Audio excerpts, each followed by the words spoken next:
Hello everyone, welcome back to my channel.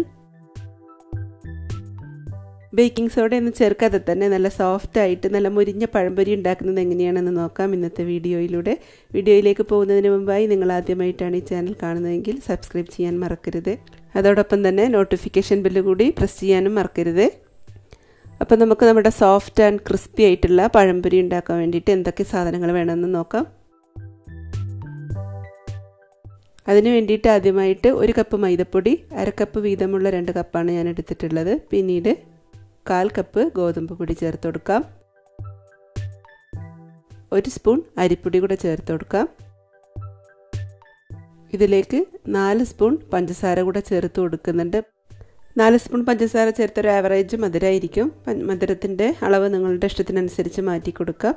ഈ floor നന്നായിട്ടൊന്ന് mix ചെയ്യുക. ഇതിലേക്ക് സാദാ വെള്ളം, ചൂടുവെള്ളമൊന്നുമല്ല, സാധാ റൂം ടെമ്പറേച്ചറുള്ള വെള്ളം കുറേശ്ശെയായിട്ട് ഒഴിച്ചു കൊടുക്കുക. ആദ്യം തന്നെ ഒരുപാട് വെള്ളം ഒഴിച്ചു കൊടുക്കരുത്. കാരണം ആദ്യം തന്നെ നമുക്ക് വേണ്ട പാകത്തിന് വെള്ളം ഒഴിച്ചു കൊടുത്താൽ പഞ്ചസാര അലിഞ്ഞ് ചേരുമ്പോഴേക്കും മാവ് വല്ലാണ്ട് ലൂസായി പോവും. അപ്പോൾ ആദ്യം തന്നെ കുറച്ച് തിക്നെസ്സിൽ വേണം മാവ് ഉണ്ടാക്കിയെടുക്കാൻ. പിന്നീട് പഞ്ചസാര അലിഞ്ഞ് ചേരുമ്പോഴേക്കും നമുക്ക് ആവശ്യമുള്ളത്ര തിക്നെസ്സിൽ മാവ് കിട്ടിക്കോളും. ഈ ഒരു കൺസിസ്റ്റൻസിയിലാണ് നമുക്ക് മാവ് വേണ്ടത്.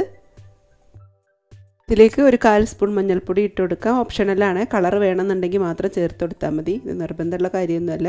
ഏലക്കപ്പൊടി വേണമെങ്കിൽ ചേർക്കാം, ഞാൻ ചേർത്തിട്ടില്ല. ഇനി നമുക്ക് നമ്മുടെ പഴങ്ങൾ സ്ലൈസ് ആക്കി എടുക്കണം. ഒരു പഴം ഇത് ഏകദേശം അത്യാവശ്യം വണ്ണുള്ള പഴമാണ് കേട്ടോ. അപ്പോൾ ഇത് ഞാൻ 4 പീസായിട്ട് എടുക്കുന്നുണ്ട്. അത്യാവശ്യം ഓരോ സ്ലൈസിനും തിക്നെസ് വേണം. ഓവർ തിക്നെസ് വേണ്ട. നല്ല വണ്ണുള്ളൊരു പഴമാണെങ്കിൽ നമുക്ക് 4 കട്ടിയുള്ള പീസസ് സുഖമായിട്ട് മുറിച്ചെടുക്കാം. പഴത്തിൻ്റെ പഴുപ്പും ശ്രദ്ധിക്കണം. ഒരുപാട് പഴുത്ത പഴമാവരുത്, ഒട്ടും മധുരമില്ലാത്ത പഴമാവരുത്. ഒരു മീഡിയമായിട്ട് മധുരമുള്ള ഒരു ടൈപ്പിലുള്ള പഴമാണ് പഴംപൊരിക്ക് എടുക്കാനുള്ളത്. പഴുപ്പ് കൂടിയാലുള്ളൊരു പ്രശ്നം, മാവിൽ നമ്മൾ എത്ര മധുരം കുറച്ചാലും വറുത്ത് കഴിയുമ്പോഴേക്കും വല്ലാത്തൊരു മധുരത്തിൻ്റെ കുത്തനുഭവപ്പെടും. അതുകൊണ്ട് മീഡിയം പഴുപ്പുള്ള പഴം എപ്പോഴും ഉപയോഗിക്കുക പഴംപൊരിക്ക്. എന്നാലേ നമുക്ക് പഴം പൊട്ടാതെ മാവിൽ മുക്കി പൊരിക്കാനും കിട്ടുകയുള്ളൂ. ഇനി നമ്മൾ നേരത്തെ ഉണ്ടാക്കി വെച്ച മാവിലേക്ക് മുറിച്ച് വെച്ച പഴങ്ങൾ കുറച്ച് സമയം ഒരു 10 മിനിറ്റ് ഒന്ന് മുക്കി വെക്കാം. ഒന്ന് നന്നായിട്ട് സോഫ്റ്റായി കിട്ടാനും ഇത് നല്ലതാണ്.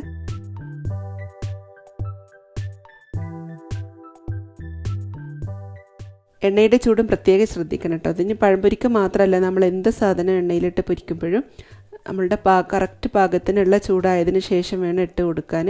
ഓവറായിട്ട് ഹീറ്റാവാനും പാടില്ല, ഒട്ടും ചൂട് കുറയാനും പാടില്ല.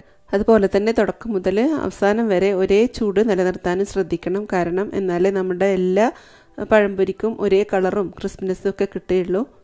മാത്രമല്ല നമ്മളിതിൽ ബേക്കിംഗ് സോഡയൊന്നും ചേർക്കുന്നില്ല. അപ്പോൾ മാവ് നന്നായിട്ട് പൊങ്ങി സോഫ്റ്റായിട്ട് വരാൻ വേണ്ടിയിട്ട് എണ്ണൻ്റെ ചൂട് വളരെ ഇമ്പോർട്ടൻ്റ് ആണ്. അപ്പോൾ അതെല്ലാവരും ശ്രദ്ധിക്കണം. നമ്മൾ പുറത്തു നിന്ന് വാങ്ങുന്ന പഴംപൊരിൻ്റെ മാവ് ശ്രദ്ധിച്ചിട്ടുണ്ടോ? അത് ചെറിയൊരു പുളിപ്പൊക്കെ ഉണ്ടാകും. അവരത് മാവ് പെട്ടെന്ന് സോഫ്റ്റായി പുളിച്ച് കിട്ടാൻ വേണ്ടിയിട്ട് അല്പം ദോശമാവ് ചേർക്കുന്നതാണ്. നമ്മളിതിൽ ഒരു പ്രിസർവേറ്റീവ്സും ചേർക്കുന്നില്ല, ബേക്കിംഗ് സോഡയും ചേർക്കുന്നില്ല.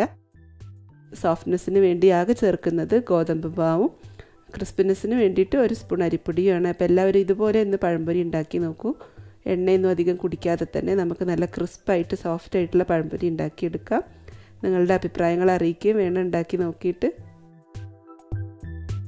വീഡിയോയും ഈ രീതിയിലുള്ള പഴംപൊരി ഉണ്ടാക്കുന്നത് നിങ്ങൾക്ക് ഇഷ്ടമായിട്ടുണ്ടെങ്കിൽ ലൈക്ക് ചെയ്യണം, കമൻറ്റ് ചെയ്യണം. നിങ്ങളുടെ ഫ്രണ്ട്സിനും ഫാമിലീസിനും ഒക്കെ ഷെയർ ചെയ്ത് കൊടുക്കണം. ഒരിക്കൽ കൂടി സബ്സ്ക്രൈബ് ചെയ്യാൻ ഓർമ്മിപ്പിക്കുന്നു. ഒപ്പം നോട്ടിഫിക്കേഷൻ ബെൽ പ്രസ് ചെയ്യാനും മറക്കരുത്. അടുത്തൊരു റെസിപ്പിയുമായി മറ്റൊരു വീഡിയോയിൽ കാണാം. Thanks for watching my channel. Till then bye. Thank you.